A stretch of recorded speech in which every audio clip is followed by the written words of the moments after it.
यो यसमा चाहिँ हाम्रो के छ अप टु 30 नम्बरसम्म, अप टु एटोमिक नम्बर 30 सम्म यहाँनिर छ। यो तिमीहरूलाई नोट पनि प्रोभाइड हुन्छ, त्यहाँबाट पनि हेर्दा हो। अब जस्तो फर्स्ट ल 20 सम्म कसैले भन्न त, ल म यो माथि गरिदिन्छु। ल कसलाई 20 सम्म आउँछ पहिला 20 सम्म सुनौँ नि कसैबाट। सर म भनौँ? भन ल।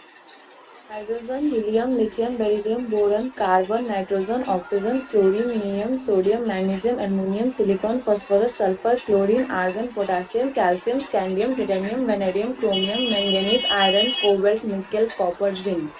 30 सम्मै आउँदो रहेछ त। को बहिनीले भनेको? सर स्तुति ए स्तुति मिश्रा। ल धेरै राम्रो। अरू कसैलाई पनि 30 सम्म आउँछ? अप टु 30 सम्म? मलाई आउँछ। ओ सागर भाइ हो सर। ल भन्न तिमी पनि। भन। Hydrogen, helium, lithium, beryllium, boron, carbon, nitrogen, oxygen, fluorine, neon, sodium, magnesium, aluminium, silicon, phosphorus, sulphur, chlorine, argon, potassium, calcium, scandium, titanium, vanadium, chromium, manganese, iron, cobalt, nickel, copper, zinc, gallium, arsenic, arsenic, bromine. ल भयो धेरै राम्रो। अरू आइसमा बहिनी, गंगा बहिनी 20 सम्म आउँछ नि गंगा बहिनी र आइसमा बहिनीलाई चाहिँ 30 सम्मै आउँछ। ल तिमी पनि सुनाइ नै हाल नि त एकचोटि।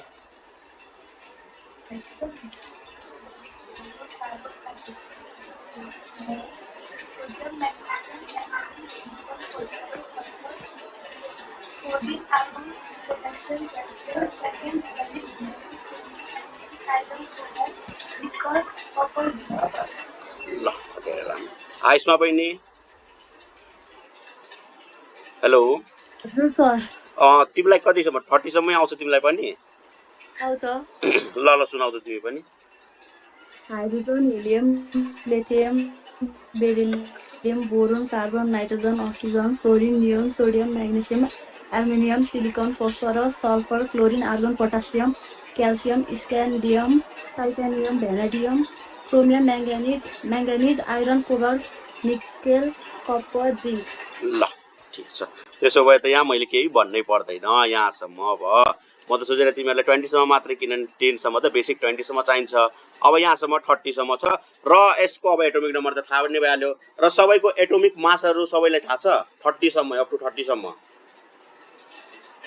हेलो, एटोमिक मास चाहिँ सबैको छैन। ल एटोमिक मास चाहिँ 20 सम्म त याद होला नि त सबैलाई। 20 सम्म त सबैलाई याद होला नि त यो हाम्रो एटोमिक मासहरू त। 20 सम्म त याद छ नि, अप टु 20 सम्म हाम्रो एटोमिक मासहरू कति हुन्छ भनेर। 30 सम्म त अब अलिकति चाहिने पनि चाहिँदैन त्यसमा चाहिँ। अब कुन म चाहिन्छ त्यो बेसिक कुराहरू चाहिँ म भनिदिन्छु अहिले। 30 सम्म या त्योभन्दा फर्दर कुन हाम्रो एलिमेन्टहरूको एटोमिक मासहरू चाहिन्छ र एटोमिक नम्बर त्यसको नि भन्छु। त्योहरू चाहिँ याद गरिराख्नु। बेसिक जुन हाम्रो प्रायः चाहिँ सोधिराखेको हुन्छ त्यस्तोहरू चाहिँ। अब जस्तो हेर यहाँ त अब राउन्ड अप गरेर हुन्छ। जस्तो अब यो एल्युमिनियमको 26.98 भनेको छ नि, यो राउन्ड अप गरेर हाम्रो 27 हुन्छ र 27 नै हुन्छ। र यसको रुल कसलाई थाहा छ भने त अप टु 20 सम्म हाम्रो के रुल हुन्छ एटोमिक मास निकाल्ने?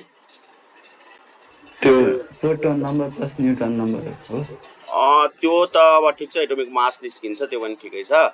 तर एउटा बेसिक जस्तो एटोमिक नम्बरबाट मात्रै हामीले एटोमिक नम्बर मात्रै दिएको छ तिमीलाई। जस्तो जेड इक्वल्स तिमीलाई 3 दिएको छ र त्यसपछि चाहिँ तिमीले कसरी चाहिँ निकाल्न सक्छौ एटोमिक मास? यो याद चाहिँ जस्तो हाम्रो यदि हाम्रो एटोमिक नम्बर अड नम्बर भयो भने हाम्रो के हुन्छ, अड एटोमिक नम्बर भयो भने त्यति बेला के हुन्छ रुल हाम्रो 2n+1 र n भनेको हाम्रो के हुन्छ यो एटोमिक नम्बर हुन्छ। र यदि हाम्रो इभन एटोमिक नम्बर हुन्छ भनेपछि त्यसको चाहिँ के हुन्छ 2n हुन्छ। र हाम्रो यहाँनिर चाहिँ के एक्सेप्सनहरू छ। जस्तो हाम्रो हाइड्रोजन भयो, अब हेर नाइट्रोजन 7 हो, 7 द्याट इज अड भनेपछि के हुन्छ 7 2 जा 14 + 1 15 हुनुपर्ने, तर यो चाहिँ 14 नै हुन्छ। यो हाम्रो एक्सेप्सन भयो। अब यो हाम्रो अक्सिजन त ठिक छ, क्लोरिन पनि ठिक छ, नियन पनि ठिक छ, सोडियम ठिक छ। अनि त्यसपछि यहाँनिर अब अर्को हाम्रो के आउँछ यो आर्गनको हेर, आर्गनको कति हुन्छ हाम्रो 18 2 जा 36 हुनुपर्ने, तर यसको कति छ हाम्रो 39.95 द्याट इज नियरली अबाउट 40 र यसको हाम्रो 40 नै हुन्छ। यो हाम्रो तीनवटा चाहिँ के हुन्छ हाम्रो एक्सेप्सनमा पर्छ र यो चाहिँ हाम्रो रुललाई चाहिँ भ्यायोलेट गर्छ र यो रुल अनुसार चाहिँ यसको एटोमिक मास चाहिँ आउँदैन। र अब फर्दर यति चाहिँ याद राख्नु, हाम्रो यो रुल चाहिँ हो एटोमिक मास चाहिँ कसैको निकाल्ने, यदि एटोमिक नम्बर दिइरहेछ अनि यदि अड हाम्रो एटोमिक नम्बर छ भने 2n+1 भयो र इभन हाम्रो एटोमिक नम्बर छ भने चाहिँ के हुन्छ 2n हुन्छ। ओके ल, अब योभन्दा अगाडि त यो 30 सम्म त तिमीहरूलाई नाम याद गर्दा मात्रै हो र यो के भन्छन् यो त थाहै हुन्छ एटोमिक नम्बर र नाम याद गर्दा भयो। र अब यहाँनिर बेसिक कुन को चाहिन्छ त्यो चाहिँ एकचोटि म भन्छु तिमीहरूलाई, त्यो चाहिँ यादै गर्नु। अब हेर, जस्तो हाम्रो एउटा के चाहिन्छ, आइरन चाहिन्छ। आइरनको सिम्बल हुन्छ हाम्रो Fe, द्याट इज के हो हाम्रो आइरन। ल आइरनको एटोमिक नम्बर कति हुन्छ भन त? हेलो, आइरनको एटोमिक नम्बर 26। ल 26। ल अब यहाँ चाहिँ म के लेख्छु तिमीहरूलाई एलिमेन्टको नाम लेखिदिन्छु र यो Z भनेपछि के हुन्छ हाम्रो एटोमिक नम्बर हुन्छ र A भनेको के हुन्छ हाम्रो एटोमिक मास हुन्छ, त्यसको मास नम्बर कति छ। र अब आइरन भनेको हाम्रो के हो 26 एटोमिक नम्बर र यसको एटोमिक वेट हुन जान्छ, एटोमिक मास हुन जान्छ 56। यो चाहिँ यादै गर्नु एनी हाउ जहिले पनि। अर्को नेक्स्टमा हाम्रो छ कपर। ल कपरको सिम्बल के हुन्छ कसैलाई थाहा छ? Cu, good Cu। र अब यसको एटोमिक नम्बर हाम्रो 29 भयो र अब यसको एटोमिक मास अनि चाहिँ के हुन्छ 63.5। ओके ल नेक्स्ट वान इज अर्को हाम्रो चाहिने मेन इम्पोर्टेन्ट चाहिन्छ अर्को सिल्भरको के हुन्छ हाम्रो Ag हुन्छ र अब यसको एटोमिक नम्बर भनेपछि हाम्रो यसको कति हुन्छ 47 इज एटोमिक नम्बर र मास नम्बर इज 108। यसको चाहिँ मेनली चाहिँ 107.9 हुन्छ तर हामीले युज गर्ने चाहिँ 108 हुन्छ। नेक्स्ट अर्को चाहिँ हाम्रो के चाहिन्छ गोल्डको हाम्रो सिम्बल चाहिँ के हुन्छ भन त? Au। Good Au। नेक्स्ट अब यसको हाम्रो एटोमिक नम्बर भयो 79 एन्ड एटोमिक मास इज 197। अर्को हाम्रो मर्करी। ल मर्करीको सिम्बल थाहा छ? Hello, Hg, good. Hg is the symbol of mercury र यसको हाम्रो एटोमिक नम्बर हुन जान्छ 80 र एटोमिक मास हुन जान्छ 201 भन्दिम। यहाँ यसको चाहिँ मेनली एक्ज्याक्ट युज गर्छ 200.6 हुन्छ, राउन्ड अफ गरेर 201 चाहिँ युज गरिन्छ। अर्को हाम्रो चाहिने यति चाहिँ मेनली हो। ल यति चाहिँ तिमीहरूले एनी हाउ याद गर्नु। कहिलेकाहीँ के सोधिन्छ तिमीहरूको एटोमिक नम्बर अफ सिल्भर सोधिन्छ र त्यसको हाम्रो एटोमिक मासहरू पनि सोधिराखेको हुन्छ र यति चाहिँ तिमीहरूले याद गर्यो भने एक्स्ट्रामा तिमीहरूलाई 30 सम्म त तिमीलाई नाम नै आउँछ र एटोमिक नम्बर त अटोमेटिकली नै त्यहाँबाट थाहा भयो।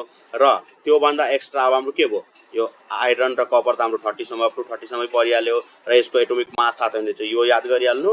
अर्को हाम्रो के सिल्भर, गोल्ड, मर्करी योहरू चाहिँ हाम्रो याद गरेर राख्नु जहिले पनि।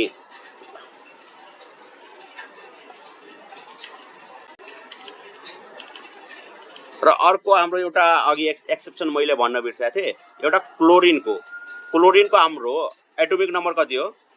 Atomic number atomic mass 17। अब हेर रुल अनुसार त यसको हाम्रो कति हुनुपर्ने हो एटोमिक मास? यसको 2n+1 हुनुपर्ने हो, द्याट इज कति हुन्छ 35 हुनुपर्ने हो। तर यसको 35 नभएर कति हुन्छ यसको 35.5 हुन्छ।